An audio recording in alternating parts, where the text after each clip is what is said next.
న్యాయాధిపతులు 4వ అధ్యాయం మొదటి నుండి వచ్చిన. ఏహూదు మరణమైన తరువాత ఇశ్రాయేలు ఇంకను యెహోవా దృష్టికి దోషులైన కనుక యెహోవా హాసోరులో ఏలు కనాన్ రాజైన యాబీను చేతికి వారిని అప్పగించును. అతని సేనాధిపతి అన్యుల హరోషెతులో నివసించిన సీసెర. అతనికి 900 ఇనుప రథములుండెను. అతడు 20 సంవత్సరములు ఇశ్రాయేలును కఠినమైన బాధ పెట్టగా ఇశ్రాయేలుడు యెహోవాకు మొరపెట్టిరి. విని ప్రార్థన చేశాను. పరిశుద్ధుడ ప్రేమగల తండ్రి, ఘనమైన పరిశుద్ధమైన నామమునకు స్తోత్రములు. ప్రభా, ఈ సాయంకాల సమయమున తండ్రి, నీ బిడ్డలముగా మేమందరము ఈ యొక్క హెబ్రోను ద్వారా ఈ పరిచర్య తండ్రి నాయన మీరు జరిపిస్తున్నందుకు వందనాలు. ఈ దాసుని బలపరిచి ప్రభా మీ బిడ్డలతో మాట్లాడండి. యవనస్తుల కూడుకని మీరు దీవించండి తండ్రి నాయన. బిడ్డలకి ఏ అవసరము అక్కర కలిగి ఉందో మరి వారి జీవితాలని మీరు ఆత్మీయంగా నడిపించడానికి మీ దాసుని ద్వారా మీ మాటలు వినిపింప చేయమని, ఆ వాక్యము వారి హృదయంలో భద్రం చేసుకుని వాక్యానుసారం జీవించడానికి బిడ్డలను బలపరచమని, మీ ఆత్మతో నడిపించమని మీ సన్నిధిని కోరుకుంటూ, నీవిచ్చిన ఈ సమయం కొరకై నీకు వందనాలు చెల్లిస్తూ, నీకే మహిమ ఘనత ప్రభావములు ఆరోపించుకుంటూ యేసుక్రీస్తు వారి పరిశుద్ధమైన నామములో స్తుతించి ప్రార్థించి వేడుకుంటున్నాను పరమ తండ్రి. ఆమేన్. ఇక్కడ న్యాయాధిపతుల గ్రంథం మనం ధ్యానిస్తా ఉన్నాము. మొట్టమొదటి న్యాయాధిపతి ఒత్నియేలు, రెండవ న్యాయాధిపతి ఏహూదు, ఎడమ చేతి వాటము కలిగినటువంటి వాడు. మూడవ న్యాయాధిపతి పోయిన వారం మనం చూసినట్టున్నాం, షమ్గారు మూడవ న్యాయాధిపతి. ఈరోజు 4వ న్యాయాధిపతిని చూస్తాం. 4వ న్యాయాధిపతి పేరు న్యాయాధిపతుల గ్రంథం 4వ అధ్యాయం 4వ వచనం. ఆ కాలమున లప్పీదోతుకు భార్య అయిన దెబోరాను ప్రవక్తి ఇశ్రాయేలుకు న్యాయాధిపతిగా ఉండింది. The only women judge. అది ఇశ్రాయేల్ ప్రజలకి న్యాయాధిపతుల్లో లేడీ జడ్జ్ ఎవరంటే ఒక్క దెబోరా ఒక్కతే. అది ఈ దెబోరా అని దేవుడు కోరుకున్నాడు. ఆ దెబోరా యొక్క భర్త పేరు ఇక్కడ రాయబడింది, లప్పీదోతు. ఆమెకు భార్య ఈవిడి ప్రవక్త్రి ప్లస్ న్యాయాధిపతిగా కూడా ఉంది. ఇశ్రాయేల్ ప్రజలకి తీర్పు తీరుస్తా ఉంది. దెబోరా సరళక్షణం కూర్చుండి ఇశ్రాయేల్ ప్రజలకు న్యాయం తీరుస్తుంది, తీర్పు తీరుస్తుంది. అందుకని దేవుడు ఆమెని ఎంచుకున్నాడు, ఏర్పరచుకున్నాడు. ఈ దెబోరా గురించి, లేకపోతే ఇక 4వ న్యాయాధిపతి ఈవిడ గురించి మనం కొన్ని సంగతులు చూడడానికి ప్రయత్నం చేస్తాం. దెబోరా అంటే అర్థం ఏంటంటే మనకు తెలుసు కదా, హనీబీ అంటే తేనెటీగ అని అర్థం. అది తేనెటీగలు ఏం చేస్తాయంటే తేనెని లాక్కుంటాయి కదా, తేనె లాక్కుంటాయి. దేవుని యొక్క వాక్యం చెప్తుంది చూడండి, కీర్తనల గ్రంథం 19వ అధ్యాయం.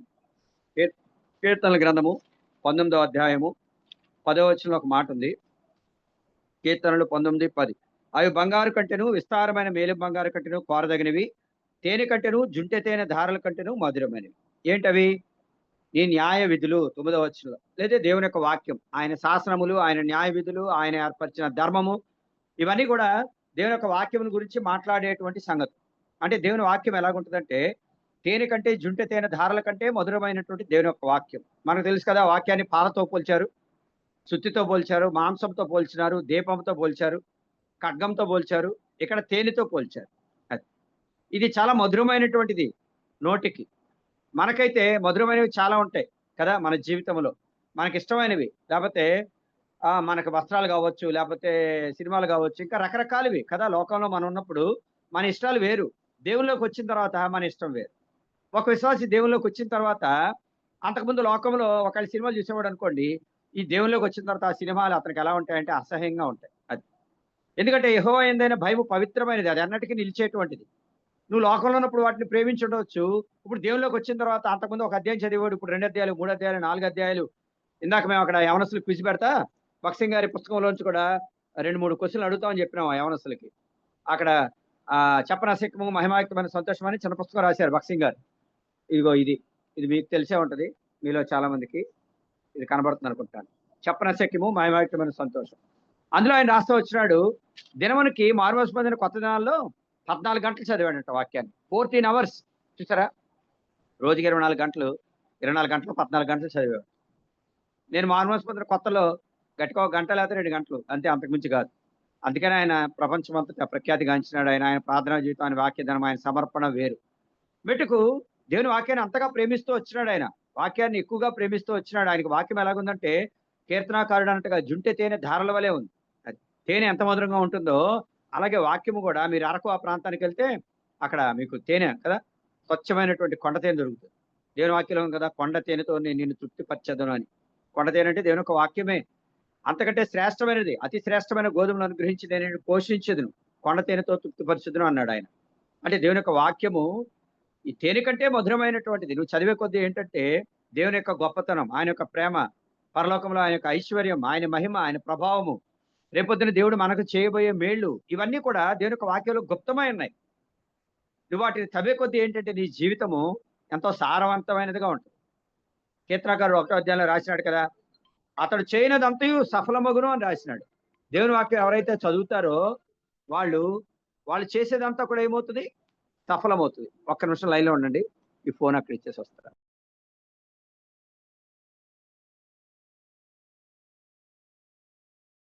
సఫలమగును. దేవుని వాక్యం ఎవరైతే ధ్యానిస్తారో దివారాత్రులు కదా, వారు చేసేదంతా కూడా సఫలమవుతుంది. దేవుడు ఆశీర్వదించేవాడుగా ఉంటాడు. దేవుని వాక్యంలో రాయబడింది, నీ ధర్మశాస్త్రం ఉంది ఆనందించుచు. ఎప్పుడు ఆనందించగలం? అది నీకు తేనె వలె ఉంటే. దావీదు అన్నాడు, రాత్రి జాములందు నీ యొక్క వాక్యాన్ని ధ్యానిస్తే అది నాకు ఎలా ఉందంట, క్రొవ్వు మెదడు దొరికినట్లు నేను తృప్తిపరుచున్నాను అంటారు. తలకాయ మాంసం అంటారు కదా, క్రొవ్వు మెదడు అంటారు కదా. అంటే దావీదు యొక్క అతి శ్రేష్టమైనది దేవుని వాక్యం దావీదు జీవితంలో. అందుకనే దావీదు కీర్తనలో అతని యొక్క కోరిక, ఆయన యొక్క ఇచ్చ కనబడతా ఉంది. ఏంటి? నా జీవితకాలం అంతా కూడా నేను మందిరంలో నివాసం చేస్తాను, లేకపోతే చిరకాలము యెహోవా మందిరంలో నేను నివాసం చేస్తాను. రాజమందిరంలో నివసించడానికి ఇష్టపడలేదు దావీదు. యెహోవా మందిరంకి వెళ్ళిదమని జనులు నాతో అన్నప్పుడు నేను సంతోషించింది. అది యెహోవా నీ నివాస స్థలం నేను ఏం చేస్తున్నాను, ప్రేమిస్తున్నాను అంటాడు. సంగతి ఏంటంటే దేవుని వాక్యానికి కొన్ని ఇంపార్టెన్స్ అటువంటిది. కనుకనే మన జీవితంలో మన బాధ, మన కష్టము, మన ఎరుకు ఇబ్బందులు, మన విచారములు, మన కృంగుదలు, వీటన్నిటిలో ఎవరిని ఆశ్రయించాలా అంటే ప్రభువుని ఆశ్రయించాలి, ఆయన వాక్యాన్ని ఆశ్రయించాలా. నా అంతరంగంలో విచారములు హెచ్చగా నీ గొప్ప ఆదరణ నా ప్రాణములకు నెమ్మది కలుగు చేయొచ్చు. 119వ కీర్తన 50వ వచనంలో నీ వాక్యము నన్ను బ్రతికించున్నది, నా బాధలో ఇదే నాకు నెమ్మది కలుగు చేస్తున్నది. నెమ్మది ఇదే అంటే వాక్యం ఒకటే నెమ్మది కలుగు చేస్తుంది. మిగతా ఏమీ కూడా మన జీవితంలో నెమ్మది నిమ్మలేవు. మెట్టుకు మొట్టమొదటిది దెబోరా అంటే తేనెటీగ అని అర్థం. అంటే దేవుని యొక్క వాక్యాన్ని మనము కూడా తేనెటీగలు ఎలా అయితే తేనె త్రాగడానికి తేనె సమకూర్చుకుంటాయో, దేవుని యొక్క వాక్యాన్ని మరి వలె హృదయంలో భద్రపరుచుకుంటూ తలపోసుకుంటూ ధ్యానించేవారుగా ఉండాలి. తద్వారా మనము ఈ నది అక్కడికి వెళ్ళిన అక్కడ సమస్తమును బ్రతుకును అన్నట్లు మనం ఎక్కడికి వెళ్తే అక్కడ ఇతరులు మనం బ్రతికించేవారిగా, లేకపోతే దేవుని ఎదుగు నడిపించేవారిగా, బలహీనలు బలపరిచేవారిగా ఉండగలుగుతాం. అది రెండవది. ఇక్కడ మనం చూసినట్లయితే న్యాయాధిపతుల గ్రంథం 4వ అధ్యాయం 1వ వచనంలో ఏహూదు మరణమైన తర్వాత ఇశ్రాయేలులు ఇంకను యెహోవా దృష్టికి దోషులైరు కనుక, ఇంకను అనేటువంటి మాట. అక్కడ మొట్టమొదటి ఒత్నీయేలు, తర్వాత ఏహూదు, తర్వాత షమ్గర్ వచ్చాడు న్యాయాధిపతిగా. ఏహూద్ దినములో 80 సంవత్సరములు దేశం నిమ్మలంగా ఉంది. 3వ అధ్యాయం 29వ వచనంలో. ఒత్నీయేలు దినాల్లో 40 సంవత్సరాలే, ఏహూద్ దినాల్లో 80 సంవత్సరాలు. 2-fold బ్లెస్సింగ్స్ మీకు ఆల్రెడీ చెప్పాను. 80 సంవత్సరాలు నెమ్మదిగా ఉంది. అయినప్పటికీ ఇశ్రాయేలు దేవుడు చేసిన మేలుకి తగినట్లుగా ప్రవర్తిస్తున్నారా అంటే లేదు. దేవుడు చేసిన మేలు త్వరగా మర్చిపోయారు. ఇశ్రాయేల్ పిల్లలు ఒక మాట రాయబడింది, వాళ్ళు త్వరగా దారి తొలగిపోయేవారు. నిర్గమకాండం 33వ అధ్యాయంలో కదా. ఇదిగో నేను నియమించినటువంటి ప్రజలు ఏం చేశారంటే, దేవుడు సాక్ష్యం చెప్తా ఉన్నాడు ఇశ్రాయేల్ ప్రజల గురించి. మోషేతో అంటున్నాడు, ఇదిగో నువ్వు తీసుకొచ్చిన ప్రజలు అంటున్నాడు. ఎందుకంటే దేవుడు కోపం వచ్చింది. మనం కూడా అంటాం కదా, మీ తమ్ముడు, అన్న తమ్ముళ్ళు, అక్క తమ్ముళ్ళు ఉన్నారనుకోండి, తమ్ముడు ఏదైనా పొరపాటు చేసినప్పుడు, లేకపోతే ఏదైనా తప్పు కోపం వచ్చినప్పుడు ఏమంటది, నీ కొడుకు చూడు ఏం చేస్తున్నాడు అంట. నా తమ్ముడు అన్న. ఎందుకని? వాడు తప్పు చేశాడు కాబట్టి. దేవుడు కూడా అంటున్నాడు నిర్గమకాండం 32వ అధ్యాయంలో 7-8 వచనాలు, కాగా యెహోవా మోషేతో ఇట్లన్ను, నీవు దిగి వెళ్ళము, ఐగుప్తు దేశం నుండి నీవు రప్పించిన నీ ప్రజలు చెడిపోయేది. నేను వారికి నియమించిన త్రోవ నుండి త్వరగా తొలగిపోయి, నీవు రప్పించిన నీ ప్రజలు. ఎవరు రప్పించారు? ఇశ్రాయేలుని దేవుడు రప్పించాడు. కానీ దేవుడు అంటున్నాడు ఇక్కడ, నీవు రప్పించిన నీ ప్రజలు చెడిపోయి అంటున్నారు. చూసారా? అంటే దేవుడు కోపం వచ్చేసింది ఇశ్రాయేలు మీద. ఇన్ని వేళ్ళు చేశాను, 10 అద్భుత కార్యాలు చేశాను, అరణ్యంలో వారిని పోషించాను, పగల మేఘస్తంభం రాత్రి అగ్ని స్తంభంలో నేను తోడుగా ఉన్నాను, దేవదూతలు తినే ఆహారం వాళ్ళకి పెట్టాను, బండలోంచి నీరు తెప్పించాను, అయినప్పటికీ ఎర్ర సముద్రం పాయలుగా చేసి గోడలోనే నిలబెట్టాను. వీళ్ళు కృతజ్ఞులు, చేసిన మేలు మర్చిపోయేటువంటి వారు, త్వరగా దారి తొలగిపోయేవారు. నేను ఇక్కడ వాళ్ళ కొరకే ధర్మశాస్త్రాన్ని నా సొంత వేలుతో రాసిస్తుంటే వీళ్ళు ఓపిక పెట్టలేకపోయారు, వేచి ఉండలేకపోయారు, త్వరగా దారి తొలగిపోతున్నారు. దూడం తయారు చేసుకుని నువ్వే మా దేవుడు అంటున్నారు. మరి ఎటువంటి ప్రజలు? మూర్ఖత, స్టిఫ్నెక్డ్ పీపుల్, మెడవంచని స్థితి కలిగినటువంటి ప్రజలు. ఇక్కడ కూడా అదే రాయబడింది 4వ అధ్యాయం 1వ వచనంలో న్యాయాధిపతుల గ్రంథం. యెహోవా దృష్టికి ఇశ్రాయేల్ ఎలా ఉన్నారంట? ఇంకను యెహోవా దృష్టికి దోషులేరు. అంటే ఇంత జరిగిన తర్వాత కూడా, ఇన్ని మేళ్ళు అనుభవించిన తర్వాత, దేవుడు మేలు చేసిన తర్వాత కూడా నువ్వు ఇంకా దేవుని దృష్టికి దోషులై ఉంటే, యవనస్తురాలా ఎంత కష్టం లైఫ్ లో. God cannot digest. అది దేవుడు ఏంటంటే చూచి చూడట్టు పోలేడు. దేవుడు కోపం వస్తే మనం భూమి మీద ఉండం. మొత్తాన్ని తుడిచిపెట్టేశాడు జలప్రళయం చేత కదా. సొదొమ గొమొర్రాలను అగ్ని గంధకముల చేత నాశనం చేశాడు. అది ఏంటంటే దేవునికి మనం అంగీకారంగా ఉండాలి. ఎప్పటికప్పుడే మనం సరి చేసుకున్న వారముగా, తప్పిపోతే దావీదు వలె తిరిగి సమకూర్చబడేవారిగా ఉండాలి. ఈ సంవత్సరం వాగ్దానం కూడా అదే, దావీదు సమస్తమును సంపాదించుకొనును. David recovered all. మళ్ళా తిరిగి సంపాదించుకోవాలా కోల్పోయిన మన ఆత్మీయ జీవితాన్ని. దేవుడైతే కోపించనే వాత్సల్యం చూపించేటువంటి వాడు. ఇశ్రాయేల్ ఇంకను ఏం చేస్తున్నారంట? దారి తొలగిపోతున్నారు. యోబు గురించి ఒక మంచి మాట రాయబడింది 2వ అధ్యాయం 9వ వచనంలో. యోబు భార్య అంటది, ఇంకను నువ్వు యథార్థతను వదలక ఎందువా. అంటే వదిలిపెట్టాడు యథార్థతని. కొడుకులు పోయారు, కూతుళ్ళు పోయారు, అందరూ చచ్చిపోయారు. ఎంతో మేలు చేశాడు, యథార్థవంతుడిగా ఉన్నాడు. యథార్థవంతుడు అంటే కొడుకులు కూతుళ్ళు తీసేసుకోవడం ఏంటి దేవుడు? మనం అనాలి కదా, యోబు దేవుడు నాకు అన్యాయం చేశాడు. ఎవరన్నా అంటారు. జనరల్గా ఏమంటారంటే తల్లిదండ్రులు బతుకుండి కుమారుడో కొడుకో కూతురో కొడుకో చచ్చిపోతే వాళ్ళు ఏమంటారు? మొట్టమొదటి మాట, దేవుడు నాకు అన్యాయం చేశాడు బాబు, నేను ముసలి వయసు అయిపోయాను, నేను చనిపోవాల్సింది, కానీ దేవుడు ఎవరిని తీసేసుకున్నాడు? వయసులో ఉన్నటువంటి కొడుకుని కూతురిని తీసేసుకున్నాడు. దేవుడు అన్యాయస్తుడు కాదా? నన్ను తీసేసుకోవచ్చు కదా అంటారు కదా. కానీ యోబు అలా అనలేదు. యెహోవా ఇచ్చిన యెహోవా తీసుకొనును, యెహోవా నామమును స్తుతి కలుగును గాక. అంటే యోబు గ్రహించాడు, పిల్లలు ఏదో దేవుడు నాకు ఇచ్చాడు, కానీ వాళ్ళ మీద నాకే అధికారం లేదు. ఆ పిల్లలు ఎవరి కొరకు పెంచాలా? నిర్గమకాండం 1వ అధ్యాయంలో ఫరో కుమార్తె అంటది మోషే యొక్క తల్లితో, వీడిని నా కొరకు పాలిచ్చి పెంచు. ఒరిజినల్ తల్లి ఆవిడే. మిరియాము వెళ్ళి మోషే తల్లిని తీసుకొస్తది. ఆ ఫరో కుమార్తె అంటుంది, నా కొరకు పెంచు. పిల్లల్ని ఎవరి కొరకు అంటే దేవుని కొరకు పెంచాలా. మనం దేవుని మార్గాల్లో మనం పెంచాలా. మన అదుపులో ఆజ్ఞలో ఉన్నంత వరకు, జనరల్గా 10th క్లాస్ 15 సంవత్సరాలు వచ్చేంత వరకు కూడా మన అదుపులోనే, అంటే వాళ్ళకి పెళ్లి అయ్యేంత వరకు కూడా మన అదుపులో ఉంటారు కదా. మన సాయశక్తిలో మనం వాళ్ళ వాక్యం నేర్పించాలా, వాళ్ళ కొరకు ప్రార్థన చేయాలా. తర్వాత దారి తొలగిపోతే ఇంకా మనం కన్నీటితో దేవుని పాదాలు పట్టుకోవడం తప్ప ఏం చేయలేమనుకోండి. మెట్టుకు మనం మనం చేయగలిగినంత వరకు ఏం చేయాలంటే పిల్లల కొరకే దేవుని దగ్గర పోరాడాలి. సంగతి ఏంటంటే దేవుని కొరకే పెంచాలి. దేవుడు ఇచ్చాడు వాళ్ళని, దేవుడికి నచ్చినప్పుడు తీసుకుంటాడు. సర్వాధికారాలు దేవునికి ఉన్నాయి, మనకేమి లేవు. జస్ట్ మనం పాత్రలం అంతే. ఈ లోకంలోనికి వాళ్ళని తెప్పించడానికి దేవుడు మనల్ని ఉపయోగించుకున్నాడు అంతవరకే. అది మనం గ్రహించుకోవాలి. యోబు ఆ గ్రహింపు కలిగి ఉన్నాడు. అందుకనే ఆకాశం నుండి అగ్ని దిగి వచ్చి, లేదా ఆ పిల్లలందరూ చనిపోయినప్పుడు యోబు బాధపడలేదు. ప్రభువును స్తుతించినాడు. యెహోవా ఇచ్చాడు, యెహోవా తీసుకుని, యెహోవా నామం. యోబు అంటున్నాడు, ఏమి మనము దేవుని వల్ల మేలే అనుభవించదమా, కీడు అనుభవింప తగదా. అంటే దేవుని దగ్గర నుంచి కూడా కీడు వస్తుందా? ఏమో దేవుడు పరీక్ష పెట్టాడేమో అనుకున్నాడు యోబు. నెగ్గాడు పరీక్షలో, అందుకనే 2 ఆశీర్వాదం వచ్చింది. మెట్టుకు రెండవ సంగతి, ఆ ఇశ్రాయేల్ వల్ల మనం ఏం చేయకూడదు? యథార్థతని, యోబు వల్ల యథార్థతను వదిలిపెట్టుకోకూడదు. ఇశ్రాయేల్ వల్ల ఇంకనూ దోషులం కాకూడదు దేవుని దృష్టికి. ఇది రెండవ సంగతి. మూడవ సంగతి దెబొరా గురించి చూస్తే, మొట్టమొదటి ఆవిడ ప్రవక్త లేక ప్రవక్త్రి అంటే ప్రవచించేవారు. ఏం ప్రవచించాలా? ఏం ప్రవచించాలంటే నీకు తోచింది నువ్వు ప్రవచించకూడదు. ఎవడన్నా ఇంటికెళ్ళి, డబ్బున్నోడు ఇంటికెళ్ళి బాగా వాడు ఏదో ₹1,00,000 నీకు ఇచ్చాడు మాట వరుసకు అనుకోండి, వాడికి నచ్చినట్టుగా దేవుడిని దీవించును గాక, ఆశీర్వదించును గాక, దేవుడిని ఫలింపజేయను గాక, అలాంటివన్నీ మాట్లాడకూడదు. దేవుడు నిన్ను ఏది చెప్పమన్నాడో అది చెప్పాలి. మీకు ఒకసారి చెప్పాను, మర్చిపోయారో లేదో నాకు గుర్తులేదు, కానీ మళ్ళీ ఒకసారి చెప్తాను. ఒక సేవకుడు ఒకళ్ళ ఇంటికి వెళ్తే వాళ్ళు చాలా ప్రేమించారు, చాలా చక్కని భోజనం పెట్టారు, చాలా మర్యాద చేశారు, ఆయన చాలా గౌరవంగా చూశారు. చాలా గౌరవంగా చూసిన తర్వాత, ప్రభా వీళ్ళు చాలా నన్ను గౌరవంగా చూశారు, చాలా బాగా చూశారు, ఇప్పుడు ఇక్కడ దగ్గర నుంచి నేను వెళ్ళిపోతున్నాను, మరలా వీళ్ళకి ఏం చెప్పమంటావు? వీళ్ళకి ఏం చెప్పమంటే దేవుడు అన్నాడు, వాళ్ళకి కఠినమైన వర్తమానం చెప్పమన్నాడు. అదేంటి ప్రభా కఠినమైన వర్తమానం చెప్పమంటావు? వీళ్ళు నాకు ఏ లోటు చేయలేదు, నేను ఎలా చెప్పగలను ఇవి? ఆ సేవకుడికి ఏం అర్థం కావట్లేదు. దేవుడేమో కఠినమైన మాటలు చెప్పమంటున్నాడు, ఈయనేమో మరి వాళ్ళ ఇంట్లో 2 రోజులు ఉన్నాడు, అక్కడ పరిచయకి వెళ్ళి అక్కడ బాగా చేశాడు, ఎలా చెప్పగలడు? అప్పుడు ఒక లెటర్ రాశాడు. లెటర్ రాసి టేబుల్ మీద పెట్టి, అమ్మ దేవుడు నాకు చెప్పమన్న వర్తమానాన్ని నేను ఆ లెటర్లో రాశాను, నా నోటితో నేను చెప్పలేను, మీరు ఏమనుకోకండి, దయచేసి అది దేవుడు చెప్పమన్న మాటలు యాజ్ ఇట్ ఈజ్ గా నేను ఆ పేపర్లో రాసి పెట్టాను, మీరు చదువుకోండి, అది దేవుని మాటలు కనుక అది మీ జీవితానికి మేలు కలుగుతాయి అని చెప్పేసి వెళ్ళిపోయాడు. అంటే మెట్టుకు దేవుడు చెప్పమన్నదే యాజ్ ఇట్ ఈజ్ గా రాసి ఆ టేబుల్ మీద పెట్టి వాళ్ళకి వెళ్ళాడు. అంటే సంగతి ఏంటంటే, మనుషుల మెప్పు కోసం మనం ఏం చేయలేమంటే, మనము వాళ్ళకి నచ్చినట్టుగా చేయలేము. మనం వాళ్ళకి ఒక సేవకుడు, నిజమైన సేవకుడు అయితే మనుషులు నచ్చినట్టుగా చేయలేడు. అది మెట్టుకు ఇక్కడ ప్రవక్త అంటే అది ప్రవచించేవాడు, అంటే దేవుడు ఏది చెప్పమన్నాడో అది చేసేవాడు, అది ప్రవక్త అంటే. రెండవది ఈవిడ ఎవరు? ఈ దెబొరా. ఆల్రెడీ తేనెటీగని అర్థం చెప్పినాను. రెండవది ఈవిడ న్యాయాధిపతి, అంటే న్యాయం తీర్చడం అంత ఆషామాషి విషయం కాదు.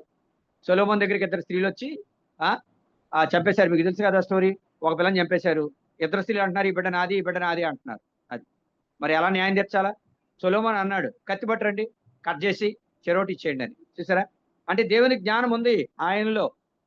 అప్పుడు ఒరిజినల్ తల్లి బయట పడిపోయింది. రెండో తల్లి అంటా ఉంది, మీకు తెలుసు కదా, 2 ముక్కలు చేసేసి చెరోటి ఇచ్చేయండి అంటుంది ఇంకో ఆవిడ. ఆ అసలు తల్లి ఏమంటుంది?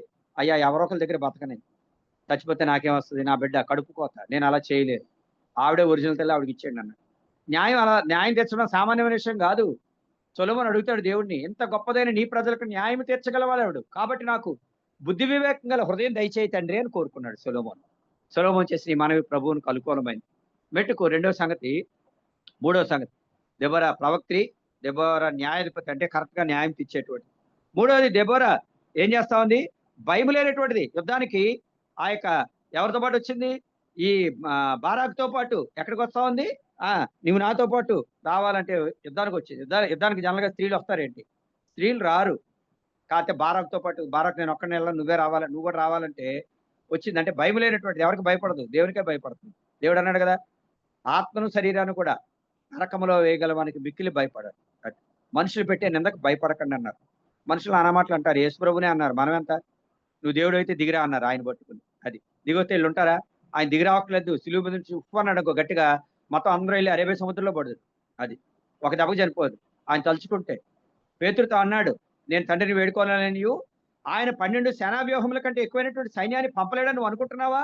కత్తి తీసుకొని చంపేస్తున్నావు, కత్తి పట్టుకున్న వారు కత్తి చేతనే నిశ్చిస్తారు కదా. తండ్రి వీరు ఏం చేస్తున్నారో వీరికి క్షమించమన్నాడు. అది మెట్టుకు సంగతి ఏంటంటే, ఈవిడి భయం లేనటువంటి యుద్ధానికి కూడా వెళ్ళడానికి సిద్ధమైంది.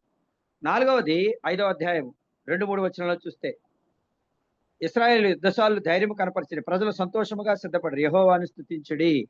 అంటే ఎవరిని స్తుతిస్తా ఉంది, ఘనత మహిమ ప్రభావాలు ఎవరికి ఆరోపిస్తుందంటే దేవునికి ఆరోపిస్తుంది. బాప్తిస్మ యోహాను అన్నాడు కదా, ఆయన హెచ్చవలసి ఉన్నది, నేను తగ్గవలసి ఉంది, ఆయన చెప్పులు వారు ఇప్పటికైనా నేను యోగ్యుని కాదు.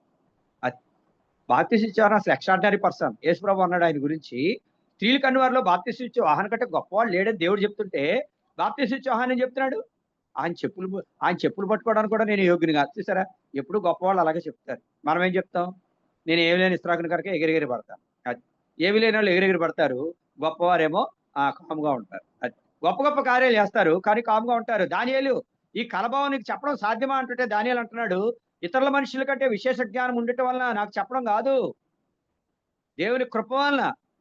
అది ఇతర మనిషి కంటే విశేషమైన జ్ఞానం లేదా మరి దానియేలుకి? ఈ నలుగురు బాలుల సంగతి ఏంటంటే, రాజ్యంలో జ్ఞానులు అందరికంటే, శకునికందరంటే 10 అంతలు శ్రేష్ఠులు, 10 times జ్ఞానం ఎక్కువ ఉంది వాళ్ళకి. వాళ్ళు సామాన్యులు కాదు, ఎక్స్ట్రాడినరీ పర్సన్. కానీ దానియేలు అంటున్నాడు, ఆయన ఆర్డినరీ పర్సన్ అంటాడు. చూసారా, గొప్పవాళ్ళు ఎప్పుడు అలాగే చెప్తారు, దేవునికి మహిమ ఆరోపిస్తారు. మనం కూడా ప్రతి విషయంలో దేవునికి మహిమ ఆరోపించే వారంగా ఉండాలి. ఈ దెబోరా గురించి ఇంకొక మాట చూస్తే 5వ అధ్యాయము 31వ వచనంలో, ఈవిడి కాలంలో దేశము 40 సంవత్సరములు నెమ్మది. అది న్యాయాధిపతిగా 1 సంవత్సరం 2 సంవత్సరాలు కాదు, 40 years ఏకధాటిగా. చూడండి, ఎలక్షన్లు ఎవ్రీ 5 years వస్తాయి. కంటిన్యూస్ గా ఉంటున్నారా? అలా కంటిన్యూస్ గా ఉండడం చాలా కష్టం కదా. గోలుగోలు చేసి, రిగ్గింగ్ చేసి, ఇవి చేసి నానా పాటలు పడతారు. మరి ఈవిడ ఏ పాటలు పడలేదు. ఖచ్చితంగా నిక్కచ్చిగా ఉంది, ప్రవక్త్రిగా ఉంది, న్యాయాధిపతిగా ఉంది, భయం లేనటువంటిదిగా ఉంది, దేవునికి మహిమ ఆరోపించేదిగా ఉంది. 40 సంవత్సరాలు ఏకధాటిగా ఇశ్రాయేలు ప్రజలకు న్యాయాధిపతిగా ఉన్నటువంటి ఏకైక స్త్రీ దెబోరా. మనం కూడా మన జీవితంలో అలాగా అసమానమైన ధైర్యం కలిగిన వారంగా మనం ఉండాలి. 4వ లక్షణం చూస్తే, న్యాయాధిపతుల గ్రంథం, ఈ న్యాయాధిపతి ఈ యొక్క దెబోరా టైంలో జరిగినటువంటి సంగతి. 5వ అధ్యాయము 20వ వచనం, నక్షత్రములు ఆకాశము నుండి యుద్ధం చేసిన, నక్షత్రములు తమ మార్గంలో నుండి సీసెరాతో యుద్ధం చేశారు. 900 ఇనప్రదాలు ఉన్నాయి ఈ సీసెరాకి. ఎవరు యుద్ధం చేశారంట? వీళ్ళు కాదు, నక్షత్రాలు యుద్ధం చేసినాయంట. నక్షత్రాలు ఎవరి వశంలో ఉన్నాయి? ప్రభు వశంలో ఉన్నాయి. యాకోబులో నక్షత్రం ఉదయించును. అది మన దేవుడు ఎవరంటే మార్నింగ్ స్టార్ కదా, బ్రైట్ మార్నింగ్ స్టార్. ఆయన ఏంటంటే సూర్యుడి కంటే తేజస్సుగా, సూర్యుడు కూడా ఒక నక్షత్రమే కదా, సూర్యుడి కంటే తేజస్సు కలిగినటువంటి వాడు, ఎవరు సమీపన తేజస్సులో వసించేవాడు. ఆయన మన పక్షంగా యుద్ధం చేస్తాడు. సంఖ్యాకాండం 14:14, యెహోవా మీ పక్షమున యుద్ధము చేయును.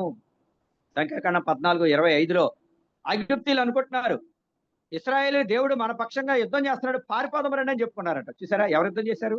ఇక్కడ సీసెరా వాళ్ళతో వాళ్ళ దండుని కలవరపరిచిన వారు ఎవరు? దేవుడు కార్యం చేశాడు. అది సంగతి ఏంటంటే, దేవుడు వాళ్ళతో యుద్ధం చేస్తాడు. దేవుడు మన పక్షముగా యుద్ధం చేసేటువంటి వాడు. ఇది 4వది. చివరిగా 5వది, న్యాయాధిపతుల గ్రంథం 5వ అధ్యాయం 31వ వచనం, ఆయన్ని ప్రేమించేవారు బలముతో ఉదయించు సూర్యుని వలె ఉందురు. ఆయన ప్రేమించేవారు ఏమవుతారంట? 122వ కీర్తన 6వ వచనం, యెరూషలేమా నిన్ను ప్రేమించేవారు వర్ధిల్లుదురు. దేవుని మందిరాన్ని ప్రేమించేవారు వర్ధిల్లుతారు. ఇక్కడ దేవుని ప్రేమించేవారు బలముతో ఉదయించి ఎలా ఉంటారంట? సూర్యుని వలె ఉంటారు. సూర్యుడు ఎలాగైతే బలంతో ఉదయం వస్తాడా 6 గంటల నుంచి, అలాగ అంతకంతకు ఏమవుతాడు? బలం పొందుతాడు. అంతకంతకు తేజరులుతాడు కదా. నీతిమంతులు తమ తండ్రి రాజ్యంలో సూర్యుని వలె తేజరులు. మనం ఆయన ప్రేమించే వారంగా ఉంటే, బైబిల్ ఎంతోమంది దావీదు ప్రేమించాడు, దానియేలు ప్రేమించాడు, యోసేపు ప్రేమించాడు, వర్ధిల్లారు వారి జీవితంలో. నువ్వు నేను కూడా దేవుని ప్రేమించేవాడుగా ఉంటే మనం కూడా ఏమవుతాం? వర్ధిల్లుతాం. వీటికి 5 సంగతులు. మొదటి సంగతి దెబొరా అంటే తేనెటీగ, దేవుని వాక్యము తేనె వంటిది, తేనెతో పోల్చబడింది. దాన్ని మనం ధ్యానించి మన జీవితంలో అన్వయించుకుంటే మనకు ఎంతో మేలు, ఆశీర్వాదం. రెండవది ఇశ్రాయేలు ప్రజలు ఇంకను దోషం చేస్తారన్నారు, పాపం చేస్తారు, తమ నడవడిని దిద్దుకోవడం లేదు, మాటి మాటికి తప్పు చేస్తారు. మీకు చాలాసార్లు చెప్పాను, దావీదు పాపం చేయడానికి రెండోసారి మేడ ఎక్కలేదు, ఒక్కసారే బై మిస్టేక్ మేడ ఉంది ఎక్కాడు ఒకసారి, అనుకోకుండా పాపంలో పడిపోయాడు అంతే. కావాలని ఆ స్త్రీని చూడడానికి వెళ్ళి పాపం చేయలేదండి దావీదు. మనమైతే పర్టికులర్ గా పాపం చేస్తాం, కావాలని పాపం చేస్తాం. దావీదు కావాలని చేసింది కాదు అది, అనుకోకుండా మేడ మీద నడుస్తున్నాడు, శోధనలో పడిపోయాడు. అది రెండోసారి చేయలేదు ఆ పాపాన్ని, అందుకనే దేవుని హృదయానుసారుడు అయ్యాడు. ఇశ్రాయేలు ప్రజలు అలా కాదు, మాటి మాటికి ఏం చేస్తున్నారంటే దేవుని దృష్టిలో దోషులు అవుతున్నారు. మనం అలా ఉండకూడదు.